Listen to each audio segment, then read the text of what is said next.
So thank you so much, LaRonda.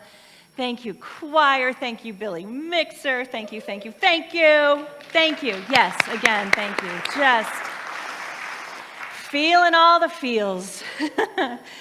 So the title of my talk this morning comes from a well-known phrase in Buddhism, which is, be a lamp unto yourself. Be a lamp unto yourself.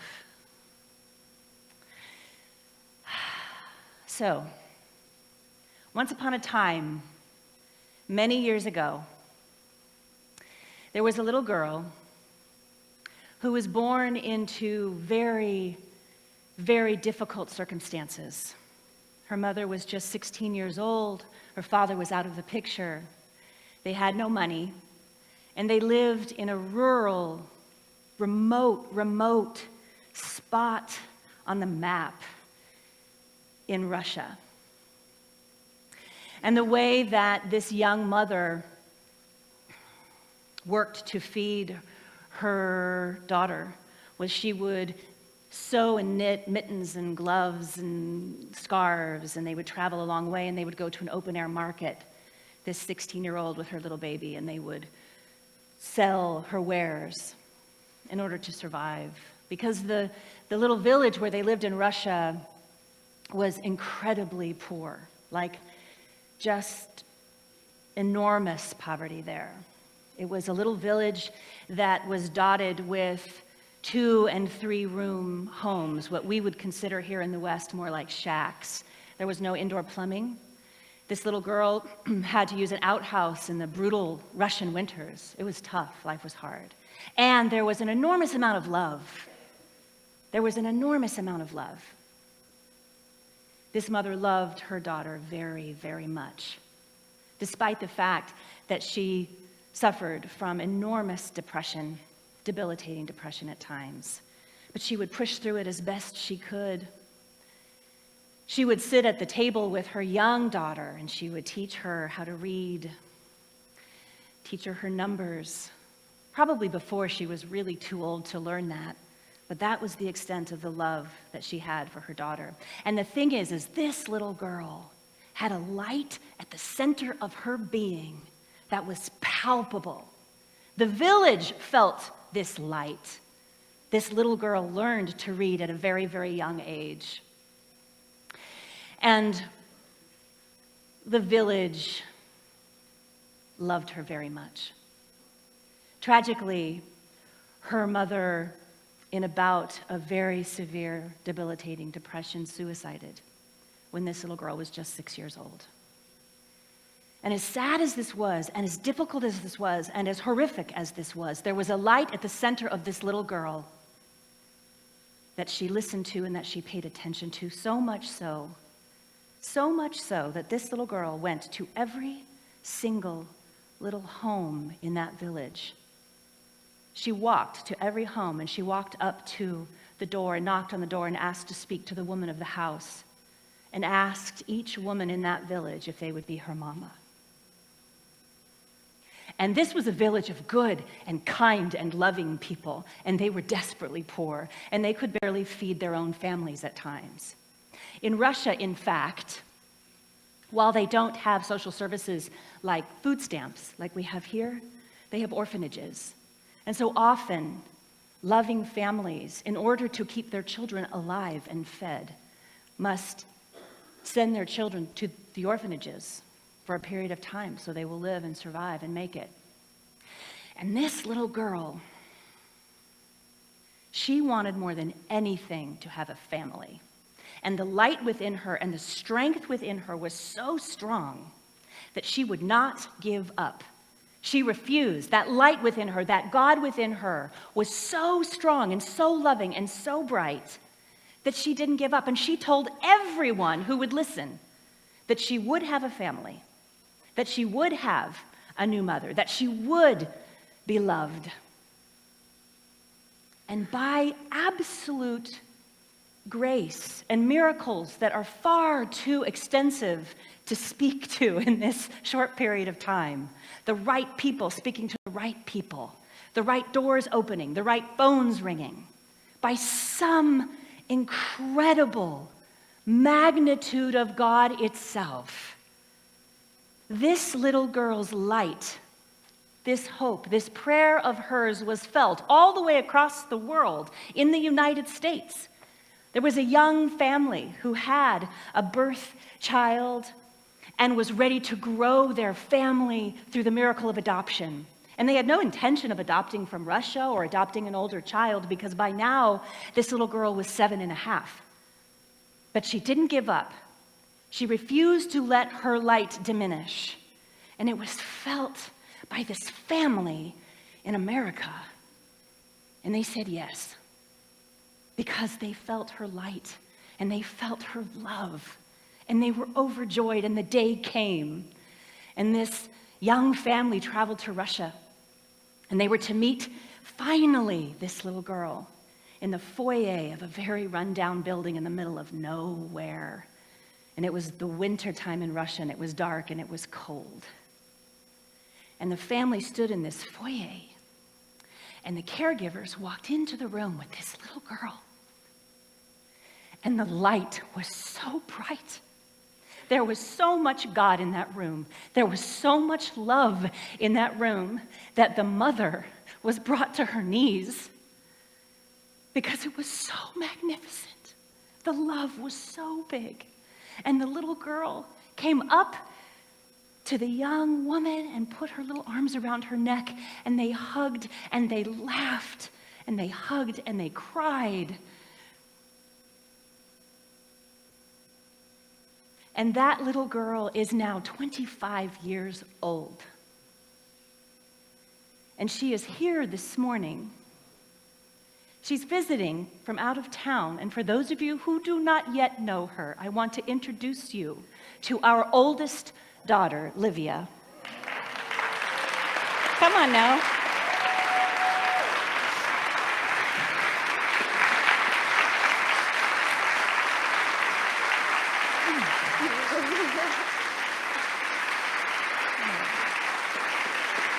My girl!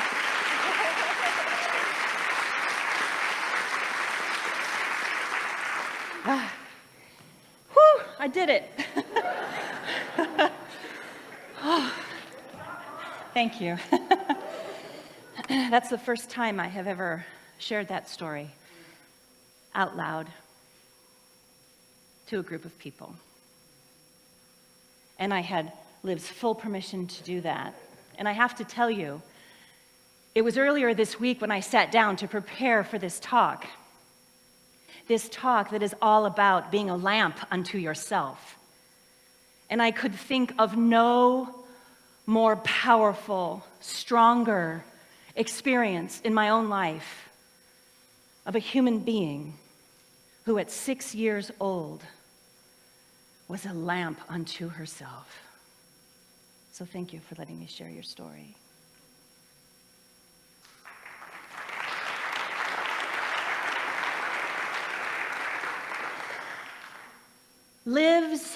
Livy, as we call her, Livy's intention was so clear, and her commitment to loving herself was so clear that it changed.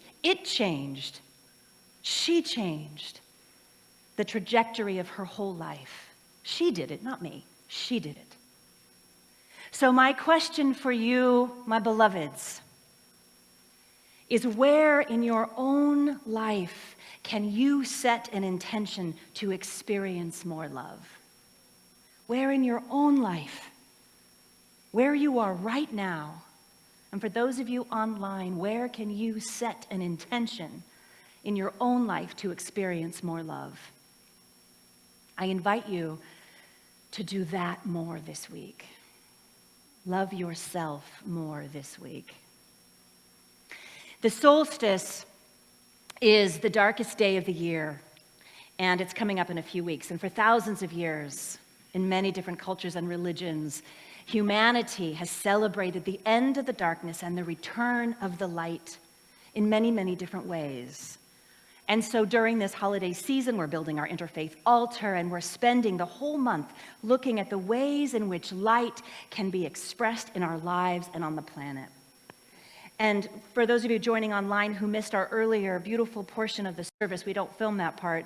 Today, December 8th, is an auspicious day because we join Buddhists all over the world, this Bodhi Day, or Rohatsu as it's called in Japan, to celebrate Buddha's enlightenment. And it was the center of the Buddha that was filled with light that gave birth to the many forms of Buddhism that are practiced all over the world today. And hear me when I say this. The same light at the center of the Buddha and Jesus of Nazareth and St. Catherine of Siena and Hildegard von Bingen and Guru Nanak and Lao Tzu and Zoroaster and Baha'u'llah, the same light at the center of all of those extraordinary mystics and masters and teachers, that same light is at the center of every single one of us. That same light was at the center of my daughter and all of us, every single one of us. Jesus said, "We will do greater things than these." The Buddha said, "The way is not in the sky. The way is in your heart." We are all God stuff. We are all of God. We are all of love. It is not reserved for the few. This love belongs to every sentient being on the planet. And this power of love is the energy that propels us forward. So the story goes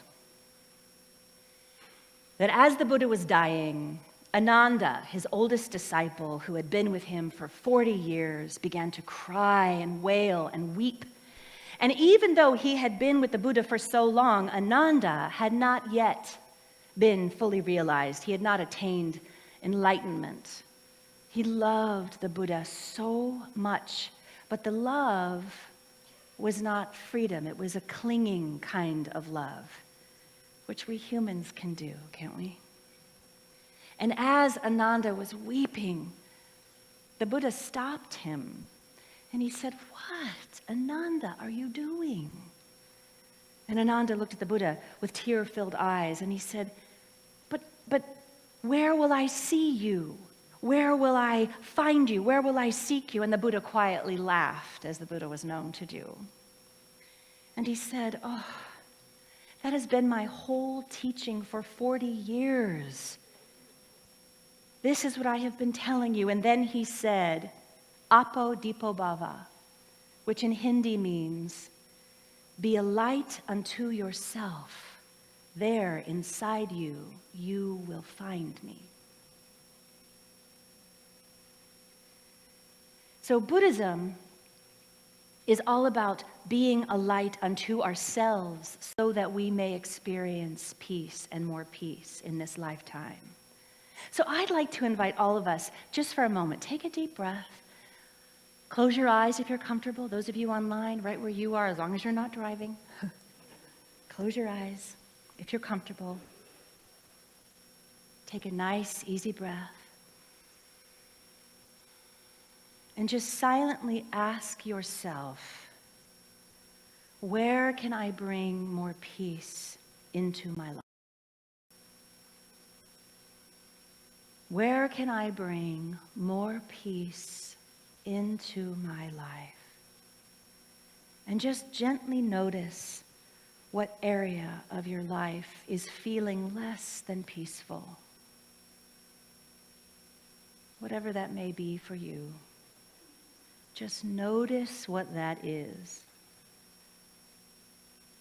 And take a deep breath. And now silently say to yourself and to that situation, peace, peace, and more peace. Peace, peace, and more peace. Peace, peace, and more peace.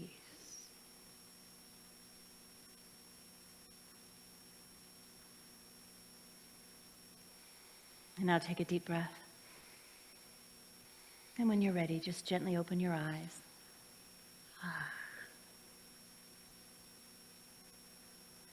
I invite you to take this tool out into your week.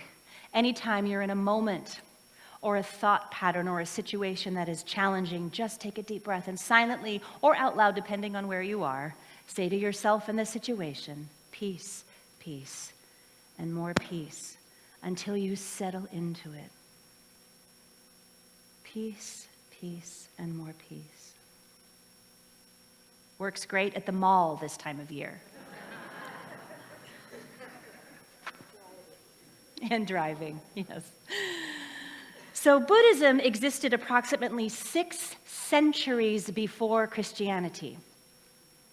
600 years before Christianity, the Buddha walked the earth. And yet, the universal theme of being a lamp is found in lots of places in Christian texts.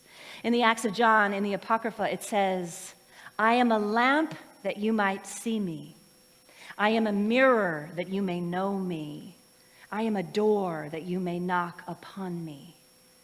I am a path for you who travel." The great metaphysical teacher Eric Butterworth said, when Jesus said, "I am the light of the world," he was not referring to himself. He was pointing to the I am, the divine flame in all. This is the tenet of mystical Christianity. Jesus also said, "You are the light of the world.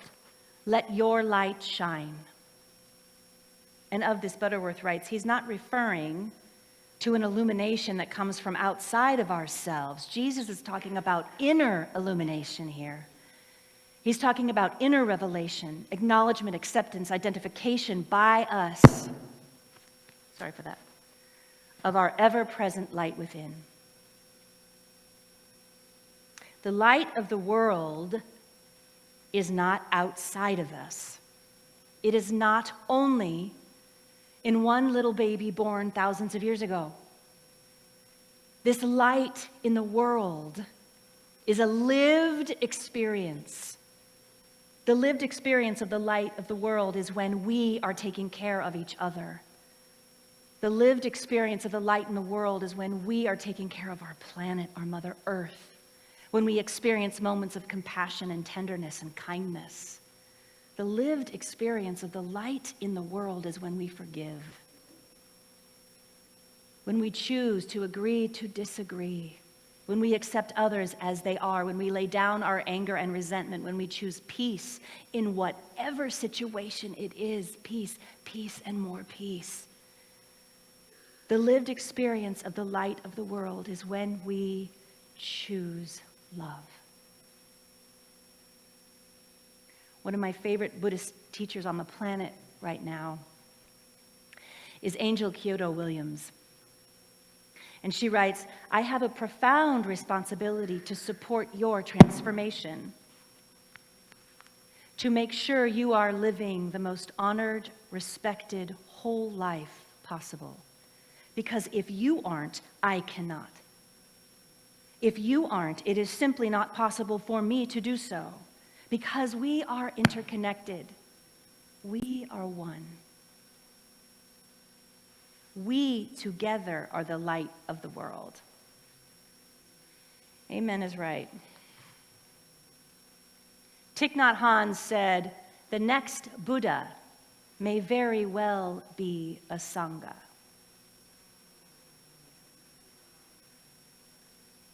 For those of you who may not be familiar, Sangha is a Sanskrit word that means community, and it's often associated with spiritual community. And we have an opportunity to be the Buddha consciousness in this world. We have a giving tree in the lobby, and as Barb mentioned, it's really, really, really a great opportunity for us to walk our walk, to walk our faith, to show up. And I was informed earlier this week that we were asked by a women's shelter for women who are escaping violence, if we could help their women and their children there. And of course we said yes. Of course we said yes. And so this year, just know that we have an additional 80 to 90 tags over last year. And what an incredible opportunity for us to lift our lamp and shine our light on those who need it the most. And if you don't have time or interest in grabbing a tag, you can donate, and we will do that for you. So I invite you on your way out to just grab a tag or to give a donation and help those women in the situations that they're in. We all have an opportunity to notice where in our lives we can lift our lamp and shine our light to give others a hand. So this week, notice where in your life you have an opportunity to lift your light, your lamp, and shine your light. Apo Dipo Bhava. Be a light unto yourself. There inside you, you will find me. And from there, from here, we will light up this world. Thank you. I love you. Namaste. Thank you. Thank you. Thank you. Thank you.